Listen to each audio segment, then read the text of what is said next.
Morning, everybody. Thanks for joining us again. I think today we're going to have a discussion which is quite interesting in respect of schemes under administration or schemes that need to go under administration. It's not something that one wants to see for schemes to happen, but it does happen in the industry, and we're seeing from our side at Stratafen, we're seeing it more and more. And I think some of the stuff that we will be discussing is the reasons why we're seeing this, which includes what's happening at the municipalities. I think that is a large cause of that as well. So we'll have a chat about that, and also some misconceptions regarding administration. We'll just throw that in as well, so that people understand what can happen and what can't happen when a scheme is under administration.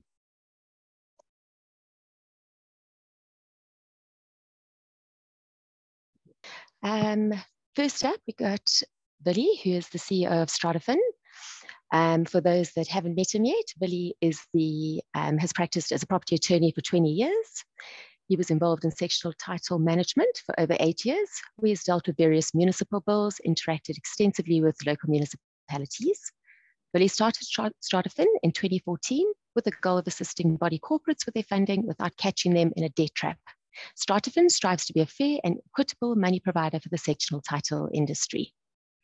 Hendrik hasn't joined us for a while, so nice to have you with us, Hendrik. Hendrik holds a BCom law degree. He's been involved with local municipalities for over 20 years, working as a town secretary, manager for corporate services within various municipalities. Hendrik served as the town secretary for Heidelberg municipality and as an executive manager for corporate services for the Lesedi municipality. During his time at the municipalities, he oversaw council and mayoral committee secretariat, legal department, HR, IT, public facilities, municipal public accounts committee, tender committee, various standing committees. He has in-depth knowledge of all these processes and legislation governing local government. So he has extensive knowledge here. Veronica Bhengu, she studied at Northwest University, Vaal and Potchefstroom campus, and respectively holds a BA law degree and an LLB degree. She's completed her articles of clerkship and is admitted as an attorney of the High Court. Veronica is well versed in sectional title and homeowners association legal compliance. Veronica sees herself as a pioneer in the community scheme industry, speaking at various recent events such as NAMA, educating the industry on administration in terms of Section 16 of the STSMA.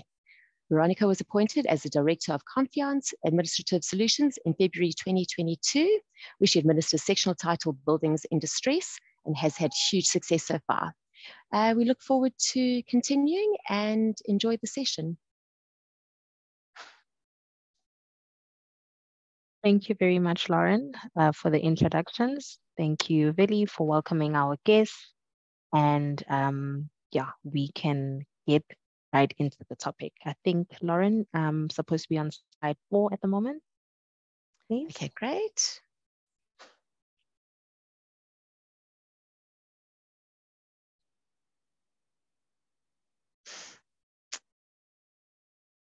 Okay, jokes. All right, thank you, Lauren. Sorry about that, thank you. No problem. As a sectional title administrator in terms of Section 16, we see sectional title schemes having a huge array of problems.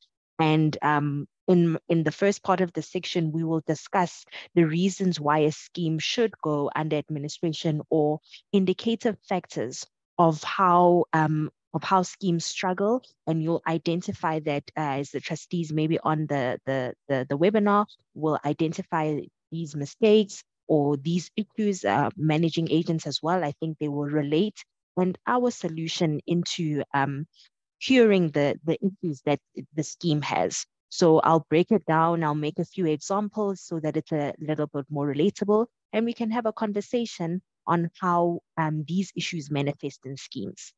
And to kick off, the first one, which is the pain in most schemes, is the financial instability. And we see that this is primarily caused by the non-payment of levies. This increases the levy debt book. I'll make an example. If a scheme has 10 units and only 10 owners are paying their levies, we all know it's near impossible to run a scheme with a collection rate of 10%. So you will see that schemes that or where owners are not paying their levies, they will fall into arrears with their creditors, like the local municipality. They'll fall into arrears with the security, garden services, maintenance, and so on. And the big pain here that we see is that if you fall into arrears on your local municipal accounts, the scheme will disconnect. And this is very problematic. And secondly, we see that in schemes where there's a disconnection of services, it's inhabitable. I mean, we won't even get into the risk of staying in a building where there's no running water. It's a health hazard within itself. So we see that the non-payment of levies is highly linked to a body corporate that is unable to collect and to move forward in terms of growth. That's sinking the scheme down. So if a scheme is not collecting its levies, you'll see that it can't pay its security, it can't pay the wages of the employees of the body corporate, and can't keep with the general upkeep of the scheme.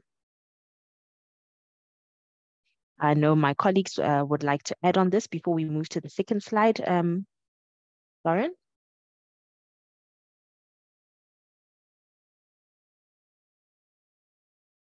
Nothing from my colleague. Okay. I'll move on to the second reason why the scheme will go under administration. And you'll see that here there's a decline in physical appearance of the scheme. So in terms of Section 3 of the Sectional Title Schemes Management Act, Section 3(1)(l), it says that the body corporate must maintain all common property and keep it in a way that is good and in a repairable state. And this responsibility must be fulfilled by the scheme. And when we say the scheme or the body corporate, everyone is involved. We include the trustees, we include the managing agent, we include all owners. And that obligation in terms of Section 3 can be fulfilled with the payment of levies. I mean, you can't maintain a scheme and keep it and make it habitable and in a state of good repair if there's no money to do so. And we see that if a scheme is deteriorating because of lack of maintenance, like plumbing, like painting, waterproofing, general repairs, the scheme doesn't look good. And on the outer surface and internally, you'll see that insurance claims will start to rise. For an example, if there's a flood during a rainy season, and then the owner's roofs leak because of insufficient waterproofing, this causes frustration for owners and it causes discomfort. And not to mention, when you continuously claim on your insurance, the premium goes up. And that's kind of like a vicious circle. You don't have money to do the repairs, the scheme doesn't have the scheme continues to claim on the insurance premium goes up, etc., etc. So it's a vicious circle of non-compliance, and the scheme will then just deteriorate. So the lack of maintenance is a huge indication factor that a scheme will need to go under administration. And schemes that don't have good maintenance or even a 10-year maintenance implemented, it decreases the value of the property, and it discourages prospective owners from purchasing in the scheme. So we see that schemes that are in dire need of some maintenance, not only just a coat of paint, but a maintenance fund that needs to be budgeted for by the scheme, and a 10-year maintenance plan that needs to be thought out and implemented. And we also see that most schemes don't have the 10-year maintenance plan and don't know how to start to build the funding for the maintenance plan. So the decline of physical appearance of the scheme, it's multifaceted, and it's not only coming in one direction, but it manifests in many ways, as I've elaborated.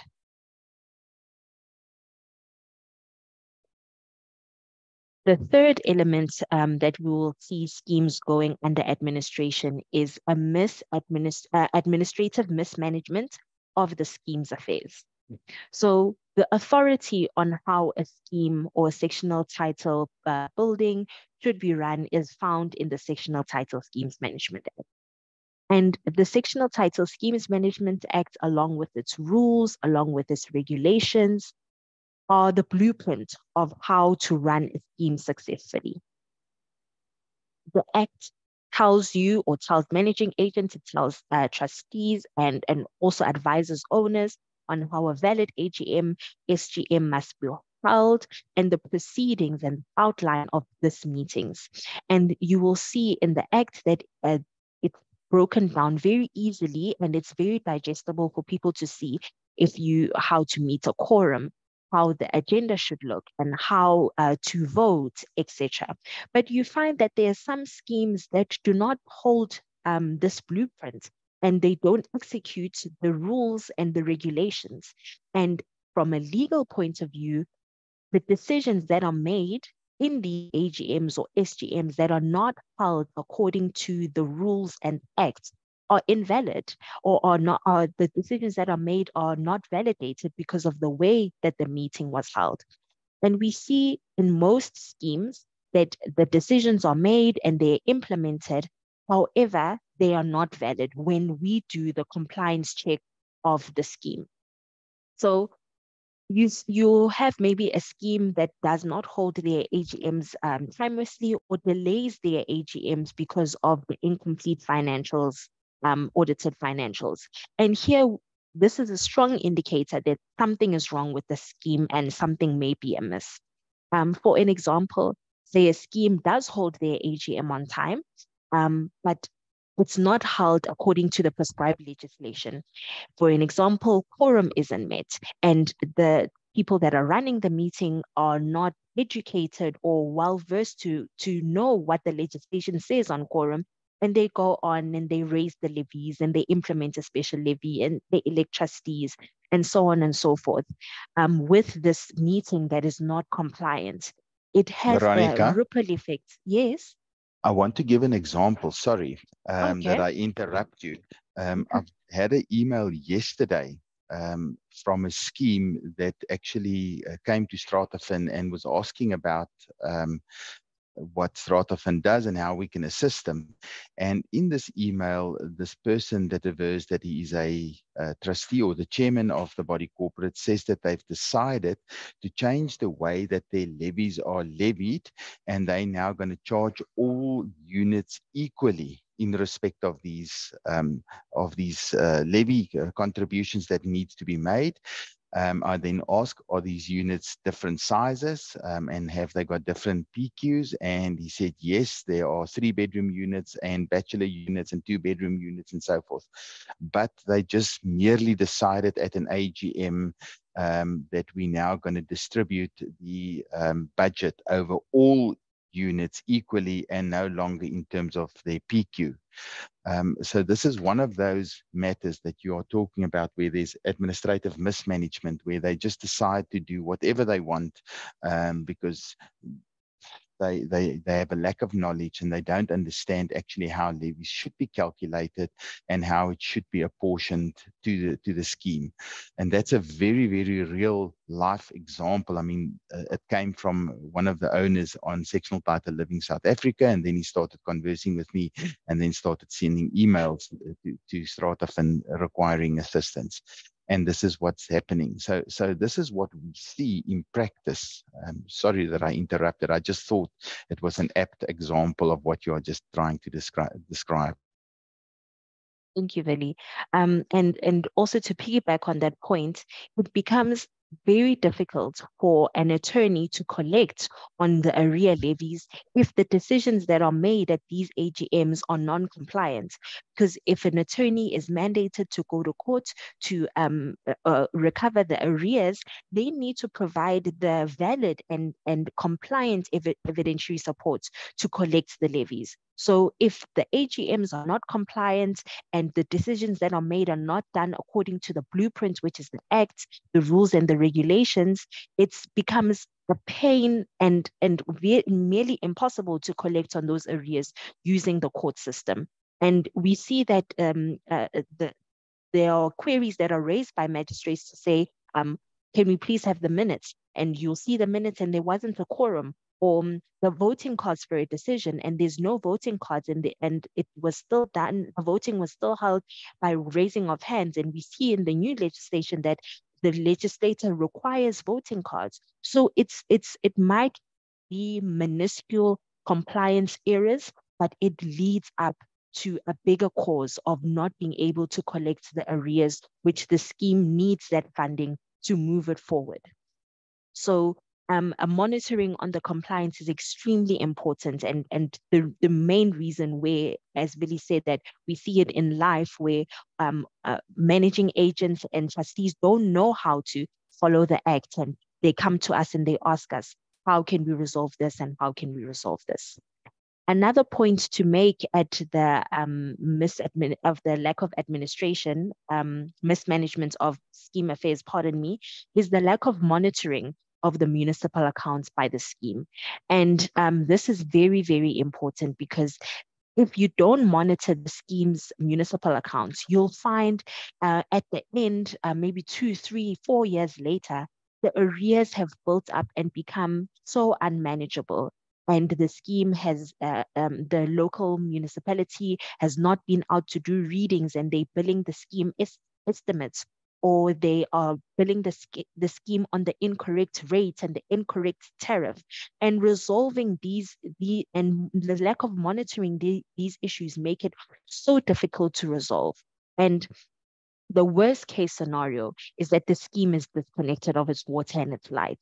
And that is the downfall of most schemes. When the municipality switches off the lights, it's very unlikely that the scheme will then come back up without having the correct services of a person that can attend to the monitoring of the accounts and fix all of the incorrect billings and tariffs on the municipal accounts. So we see that schemes need to monitor their municipal accounts, and that is one of the reasons that a scheme will go under administration, is that municipal accounts errors, very, very common.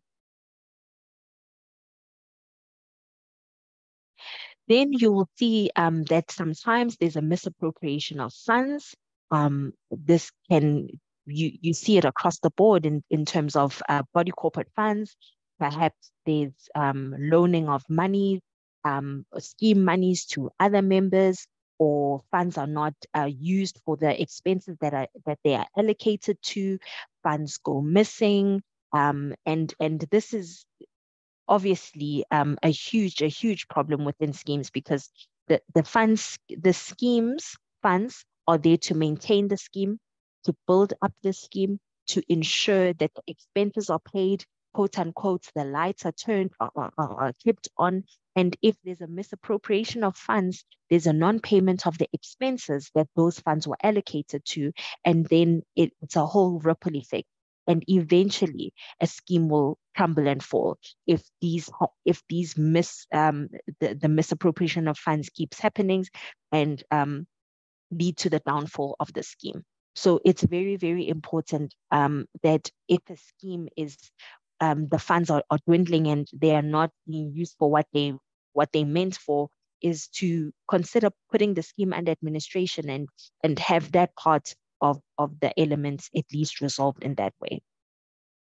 Another point that we see, another reason that we see schemes going under administration, is the lack of leadership and decision making. So between the managing agent and the trustees, they are the glue that keeps the scheme together.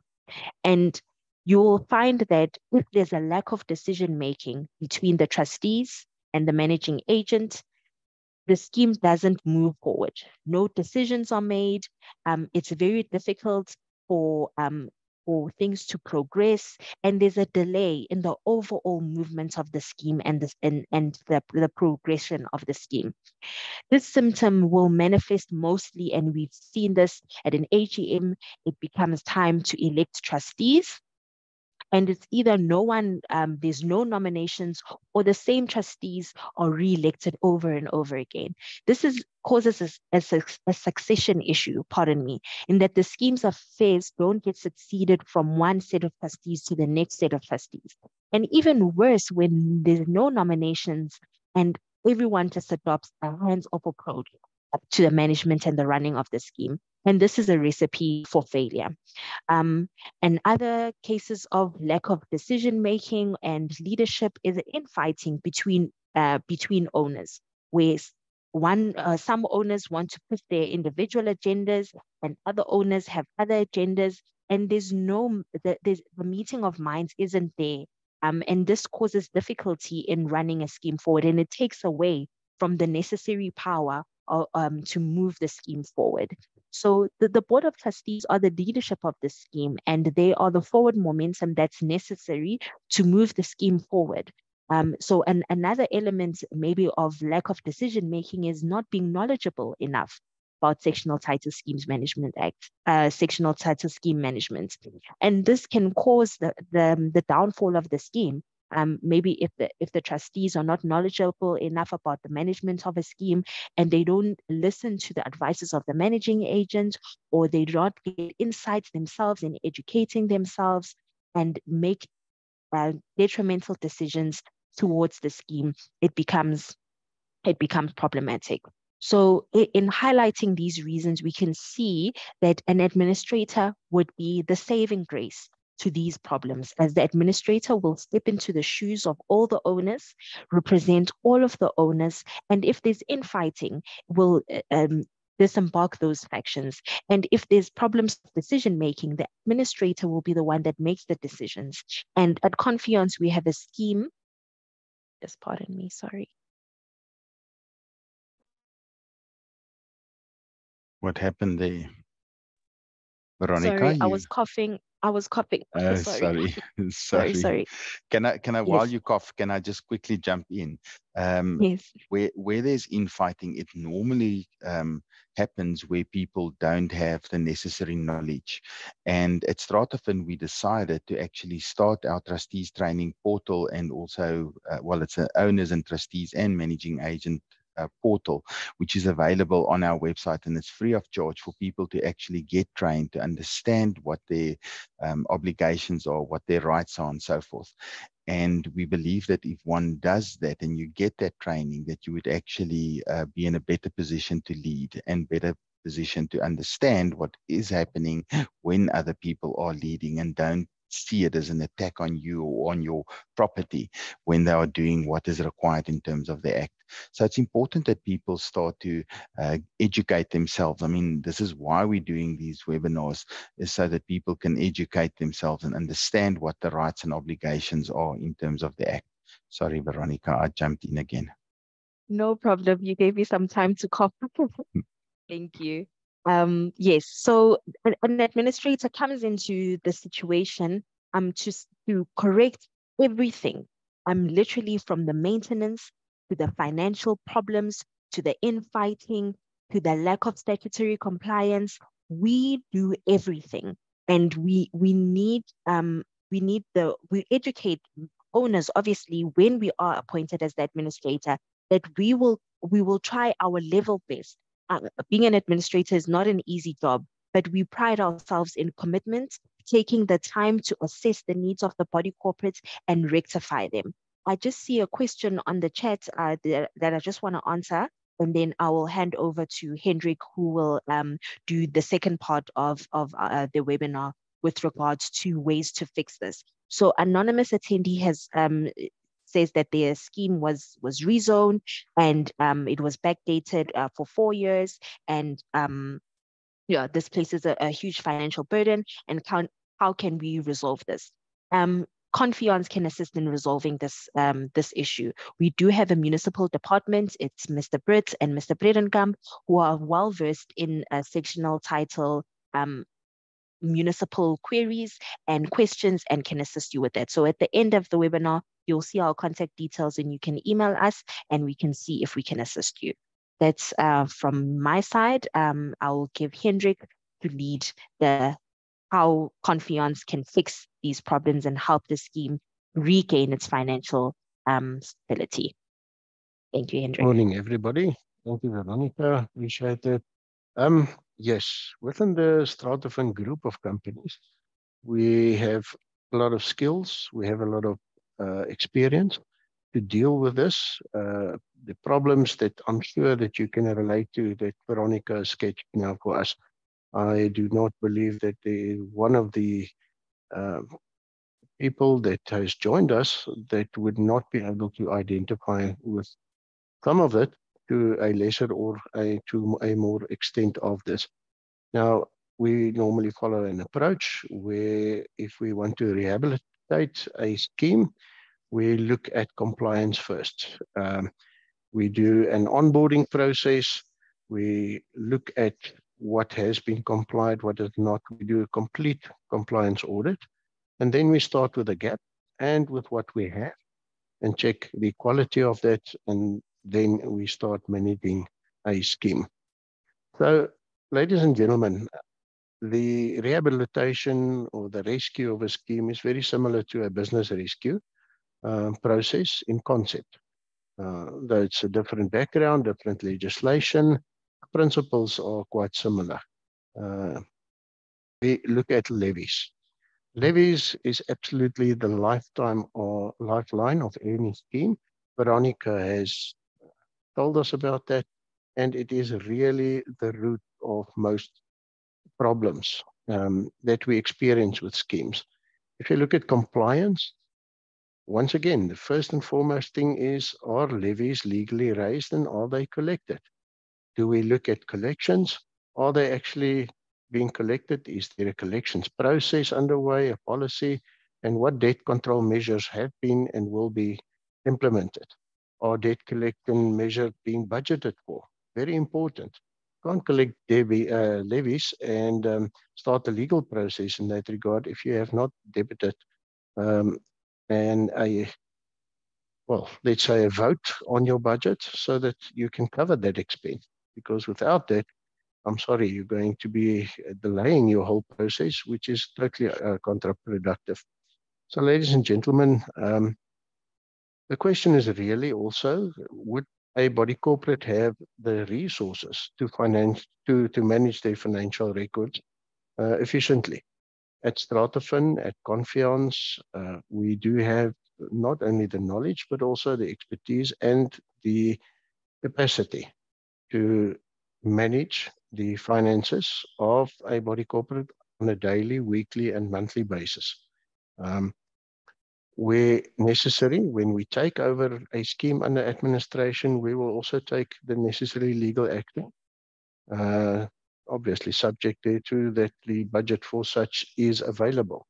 Hendrik, can I just Yes, come in here? Can I come back in here? Sorry.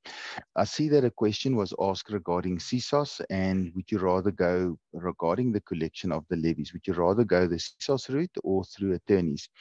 So we hear the whole time that CSOS is for free, and it means it's actually a prepaid system because everybody pays towards that. If you're compliant or non-compliant, it doesn't matter. You have to pay a monthly amount in respect of your CSOS levy, and that then gives you access to the CSOS mechanism. However, CSOS, the adjudication process that goes through CSOS gets an adjudication order. That order is in exactly the same position as a default judgment. So once you've obtained your default judgment, you have to go through the rest of your collections process. And unfortunately, CSOS does not cater for that at this stage. So one then moves the matter from the CSOS order to the High Court or the Magistrates Court, depending which court you decide to go through with this collection. And you have that made in order of the court, and then you would take the necessary procedure through that specific court. Now, a default judgment would not even amount to 10% of the cost of a collection matter. So the amount that is saved by going the CSOS route is maybe 10% of your collection cost. The majority of the collection cost, about 80% of that, lies at the end of the process when you sell the property in execution.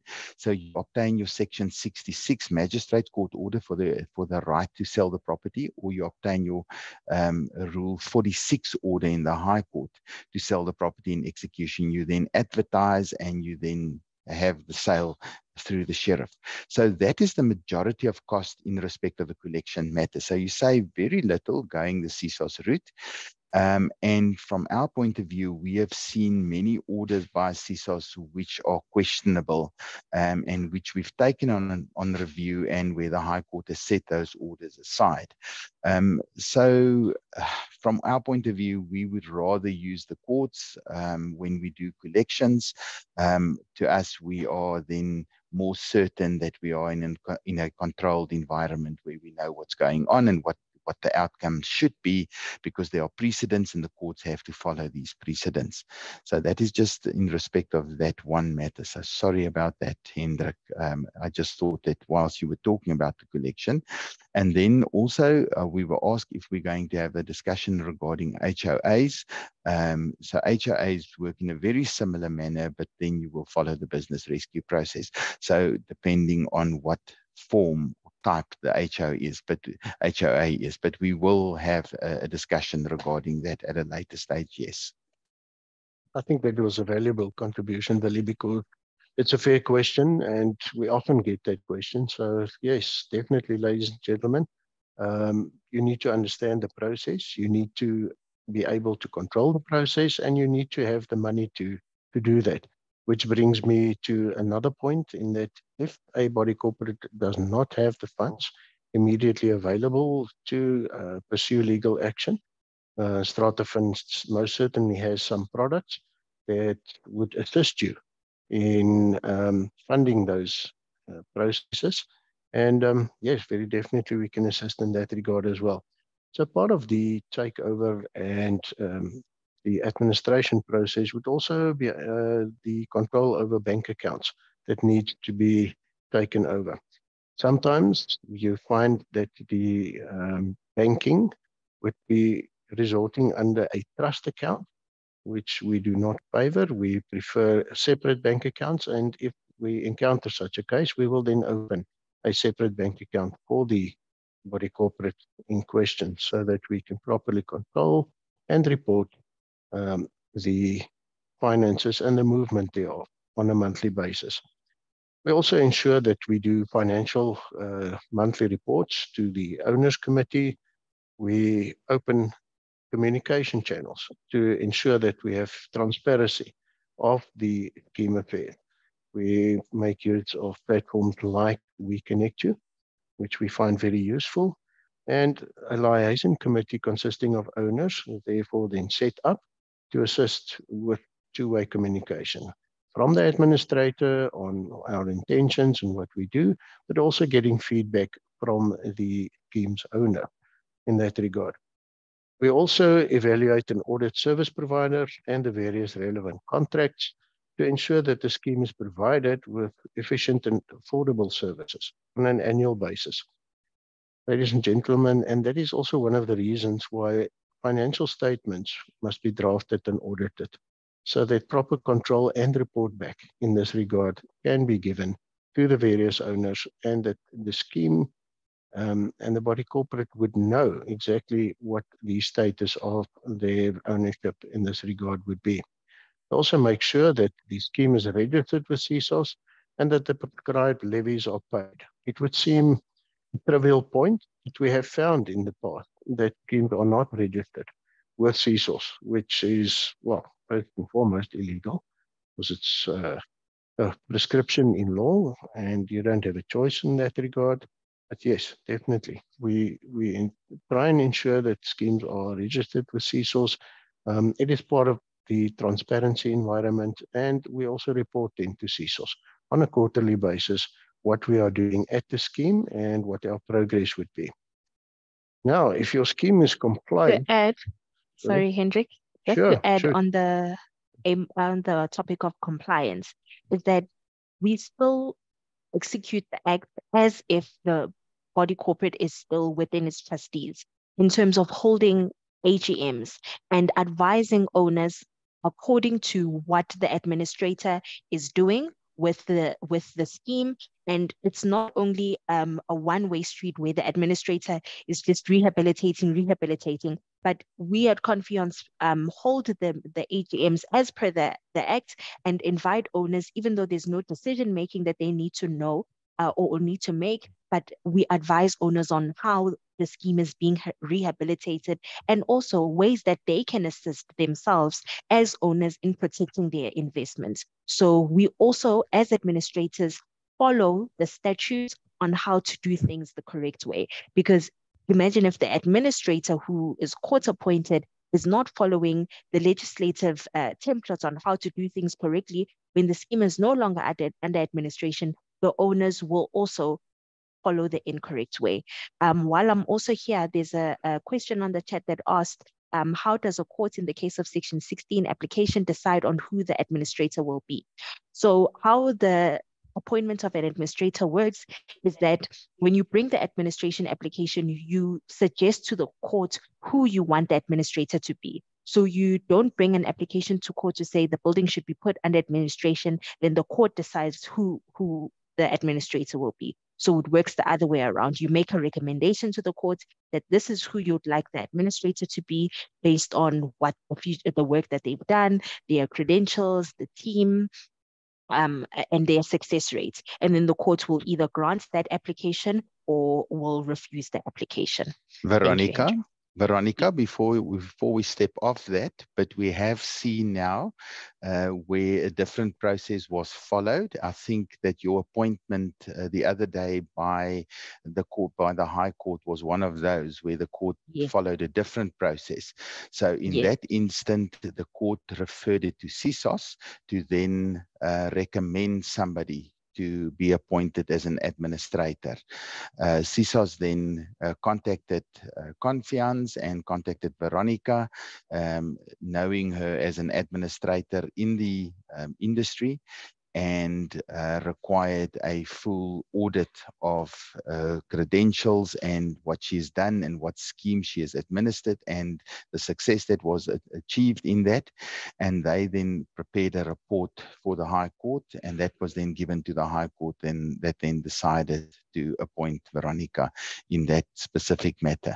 So although Veronica is correct that an applicant normally says, this is the person that I want to be appointed, we have now seen where it happened differently, where the court referred the matter to CISOS to actually nominate people and then appointed the person that was nominated by them.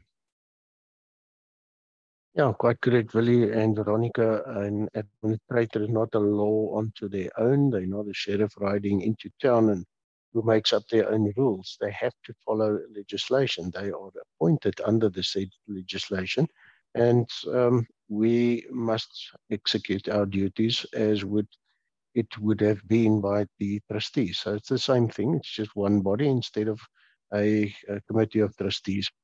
Now, we've also seen, Veronica alighted to this, that schemes are often in financial stress due to the under-recovery of municipal utilities. What we do when we take a scheme under administration, we assist with putting together a payment plan with the municipality to ensure that at least the current account is immediately paid and the light stays on, as she had made mention of. We would also then negotiate an agreement to pay arrear debt if there are any, and we often find that that is the case, that there is huge arrears on the municipal accounts of schemes that are under duress and in financial stress. And we assist with that as well. Then we also audit the municipal account at Confiance. We make sure that the correct tariffs are applied, that tariffs are applied in the manner that they should be, and we look at the utility account to make sure that the services are delivered against the tariffs that is properly promulgated by the municipalities, and no less. We would also make sure that the utility management at a scheme is properly managed, and it is always a priority, so that we get the living unit usage as well as communal property usage managed and controlled. Look at possible distribution losses, if there are any prevalent that we can prevent. And we look at prepaid meters often for assistance as a measure. Prepaid municipal meters would often help, also with the credit control of a scheme. When we apply to court to be appointed, part of our application also includes the ability to do credit control through the prepaid system. In other words, if you do not pay your levies, you're not allowed to make use of municipal utilities. Hendrik, if I can just come in here. In general, a body corporate would not be allowed to actually go and cut electricity or water supply to a member when there's non-payment, because that would be seen as spoliation. So the court and or CISOS will immediately grant an order where that person is then put back into possession of the electricity or the water or whatever service has been taken away from the owner. So in terms of if you do the application correctly and you require in your court order that the court then orders certain things, which we do, we would then ask the court to grant an order that says that the arrears should be paid through the prepaid system, and unless that arrears are paid on the agreed or at the agreed amount, that the owner will then not get access to a payment of current account. So they won't be able then to purchase electricity or water or whatever the situation might be. So that then forces them to pay the arrears. Those amounts are then utilized to pay the municipal account that is in arrears, and the current is then paid out of the current usage of the owners. So in that way, one then gets them on a path to rehabilitation. I've also seen that somebody has asked, somebody was going to pay 400 Rand a month, which equates to a payment over 21 years. So that would absolutely be not acceptable. One cannot have a payment plan where somebody pays over a 10-year period. When we enter into payment plans with people, we would do that generally for a 2-year to a 3-year period, and not longer than that, because if it's longer than that, it actually is futile. The amount is so little that it actually will never pay the debt off, or takes that long, 21 years. So one would then proceed, if you get an offer like that and the person is not prepared to give you any other substantial offer, one would rather then proceed with your 46 application to declare the property executable, and you would sell the property in execution and recover the levies during that process, and then hopefully have a new owner in place that will then pay levies. So one does not need to accept a ridiculous offer. You want to enter into offers or into payment plans with people. I mean, one wants to do that as often as possible, but not to the detriment of the scheme. And this clearly is something that would be in the detriment of the scheme. You can't allow somebody to pay that little. And if they still then don't pay their current levies, then what are you going to recover? It creates a huge problem. Then I'll also see that there's an affordability problem.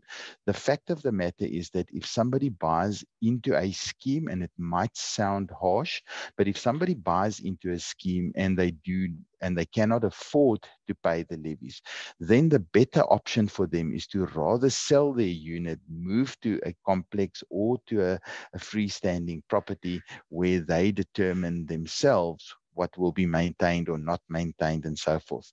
Because if you are part of a scheme and you do not contribute, you are actually causing damage to the other owners that are compliant and that are paying, and now their properties and the common property cannot be looked after because you're not paying. So one does feel sorry for people that can't afford it, but the fact is that as a community scheme, everybody has to contribute towards the upkeep and maintenance of that. And if somebody can't then maintain it, they need to then either sell themselves, or at the end of the day, if they don't contribute, the property will be sold in execution through the court process. Excellent. I agree with you, Willie.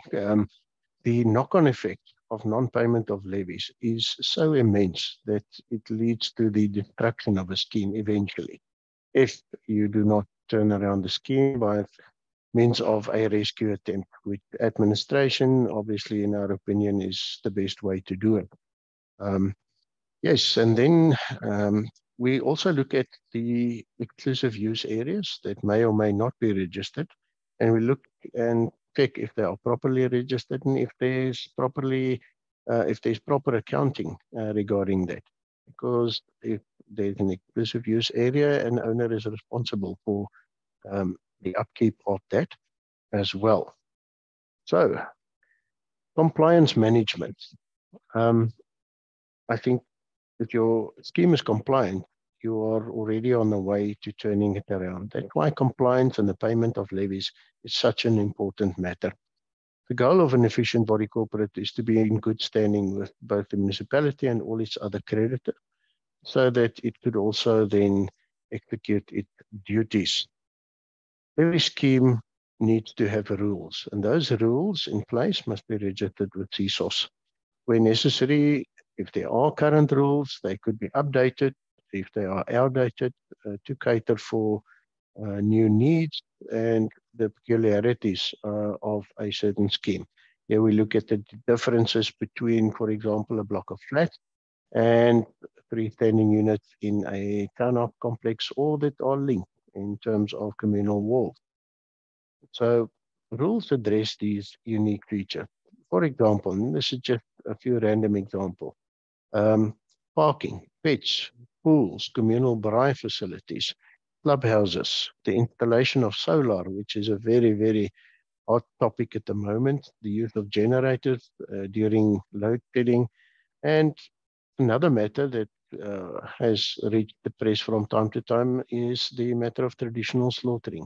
So it is always better to have rules in place, because good fences make good neighbors. And if there are rules that guide how you must conduct yourself and how the scheme must be managed, then I think there is order. And where there's order, there's also good relationship and coexistence. So you must remember, ladies and gentlemen, and this is more to owners than possibly the people who manage schemes, but owners are co-members of a scheme, and therefore they need to coexist. So therefore rules are extremely important. We also need to look at the reserve funds that must be built up for emergencies, amongst others, as regulated in terms of Regulation 2 of the regulations of the Section Title Management Act. Insurance, another legal requirement that is prescribed by Regulation 3 of the Section Title Management Act. Often we find that schemes that are in duress will have flaunted their insurance, which is a very, very dangerous practice, especially if a calamity happens. So the insurance claims history will also tell us what maintenance issues are already prevalent at a scheme. And given this, as well as an evaluation that I'll talk about just now, will give us an indication of what your maintenance plan would be, and that will inform your 10-year maintenance plan that is also prescribed. So maintenance is one of the things, together with insurance and the municipal bill, that immediately suffers when a scheme goes into financial stress. Short payments, wrong payments, irregular payments all contribute to that.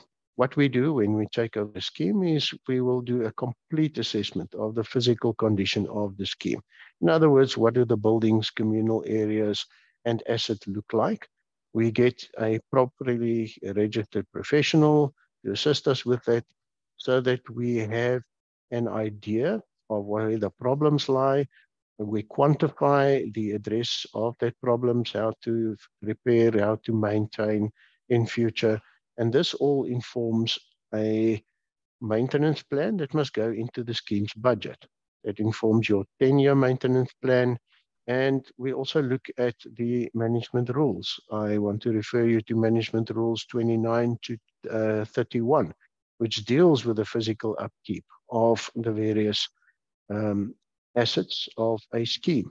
Very important. I find in practice that people just flaunt the maintenance of the scheme the moment that finance is becoming a problem, and when people do not pay their levies, that deteriorates the value of the individual owners and the owner's investment in that scheme.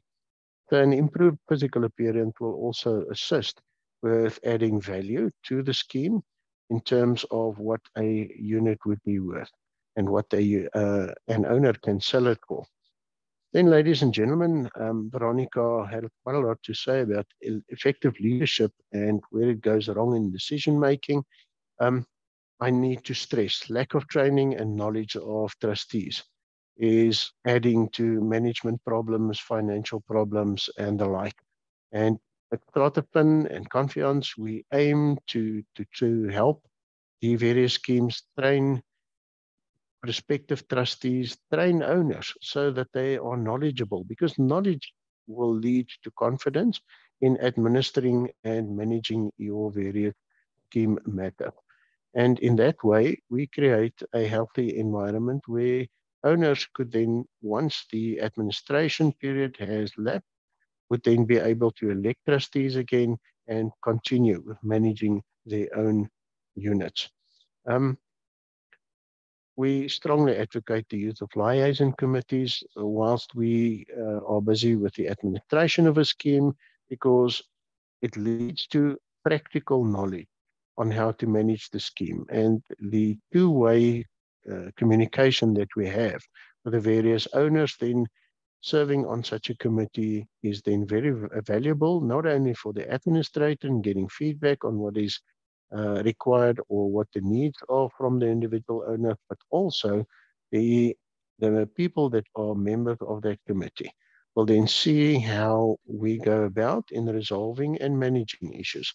And our objective is to instill leadership and knowledge of owners and trustees to ensure that in the end, a scheme is compliant and financially stable. Ladies and gentlemen, I think that is the end of my presentation as it is. Perhaps we can take a number of questions. There was a question, and specifically, the question relates to administration and executive managing agents. So Veronica, do you want to just address the difference between an administrator and an executive managing agent? Not a problem, Willie. So an administrator, in terms of Section 16, is appointed by the court, and this administrator will step into the shoes of the trustees and will also perform the managing agent function if need be. However, the managing agent and the administrator can also work together. We do have situations where we are appointed as the administrator and there is a managing agency as well that we work with. And then with regards to executive managing agencies, that is process that's outlined in the prescribed management rules. And it sets out that a resolution is needed to appoint an executive managing agent. I think it's a special resolution if I'm not mistaken. So a voting needs to take place of who this executive managing agent will be.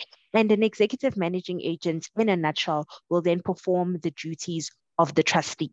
So when there's an executive management agent appointed, the trustees will cease.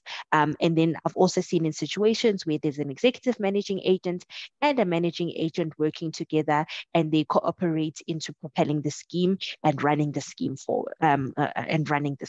So yeah, yes, so the difference is that the one is appointed by the court, because there was an creditor or an owner or a board of trustees that applied to the court and said we can't manage the scheme and the scheme is dysfunctional, and appoint somebody to now step into the shoes of the trustees and in the shoes of the owners.